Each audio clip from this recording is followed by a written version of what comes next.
నటి పూనం కౌర్ గురించి అందరికీ తెలిసింది. ఒకప్పుడు వరుస సినిమాలతో అలరించిన అమ్మడు కొన్నాళ్ళుగా మూవీస్ కు పూర్తిగా దూరంగా ఉంటుంది. కానీ సోషల్ మీడియాలో మాత్రం ఫుల్ యాక్టివ్ గా ఉంటుంది. అప్పుడప్పుడు సంచలన ట్వీట్స్ చేస్తూ తెగ వైరల్ అవుతూ ఉంటుంది. సమాజంలోని పలు విషయాలపై స్పందిస్తూ ఉంటుంది. సినిమాల్లో కనిపించకపోయినా డైలీ ఏదో ఒక విషయంపై వార్తల్లో నిలుస్తూనే ఉంటుంది. ఇటీవల ఆంధ్రప్రదేశ్ లోని కృష్ణా జిల్లా గుడ్లవల్లేరు ఇంజనీరింగ్ కాలేజ్ లో జరిగిన హిడెన్ కెమెరా వివాదంపై నెట్టింట పూనం స్పందించిన విషయం తెలిసిందే. అక్కడ అమ్మాయిలకు మద్దతుగా ట్వీట్ చేసింది. ప్రేమైన అమ్మాయిలారా, బయట మీకు జరుగుతున్న అవమానాలు చూసి బాధపడుతున్నాను. విద్యార్థి సంఘాలు ఐక్యంగా పోరాడితే నిజం బయటకు వస్తుంది అని తెలిపింది.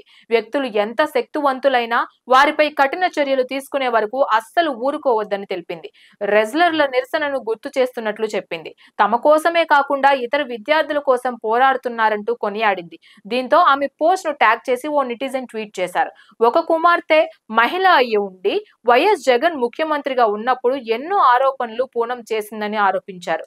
ఇప్పుడు అమ్మాయిలు ఏం చేయాలో చెబుతోందని, ముందు ఆమె కరెక్ట్ గా ఉండాలని ట్వీట్ చేశారు. దీంతో త్రివిక్రమ్ శ్రీనివాస్ ను నిజం చెప్పమని అడగండని పూనం రిప్లై ఇచ్చింది. ప్రస్తుతం ఆమె ట్వీట్ సోషల్ మీడియాలో తెగ వైరల్ గా మారింది. మరోసారి త్రివిక్రమ్ తో ఉన్న వివాదాన్ని ఆయనకు సంబంధం లేని విషయంలో రాజేసింది. ఇంతకు ముందు కూడా అనేక సార్లు పూనం పవన్ కళ్యాణ్ తో పాటు త్రివిక్రమ్ పై ప్రత్యక్ష అలాగే పరోక్ష వ్యాఖ్యలు చేసింది. అయితే అస్సలు త్రివిక్రమ్ పై పూనం కౌర్ కు ఎందుకంత కోపమో అర్థం కావడం లేదని నెటిజన్లు కూడా చెప్తున్నారు.